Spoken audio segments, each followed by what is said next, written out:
后来，这个农委会统计到这个礼拜一为止，全台湾还阁有89万人的农油罐还未使用，爱紧哦！明仔载17日就到期了。一张。好，这个签这一张。买袂少物件，摕出农油罐，扫描 QR code， 这几天做侪人安尼做的。走去农会买物件，就是要甲农油罐用好了。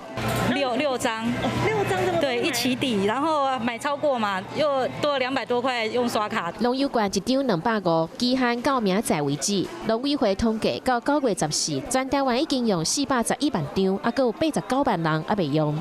再来看另外一个数据，全台湾农油罐业绩上好的第一名是邦桥活力超市，新竹关西还有台中的代理农会是第2名和第3名。农会表示，真正因为农油罐生意有变较好，业绩大概增长。业绩大概2倍，来客数大概有1200人。北农表示，民众买米和面条上济，另外就是要推广油啊。农委会嘛推出一个油香罐，第一波满额送已经结束啊。29号进行的抽奖，到指定的地点去买油啊，一摆买600块，就当登记抽250块的油香罐。全台湾2万份，中秋想要买油啊，卡手爱较美了哦。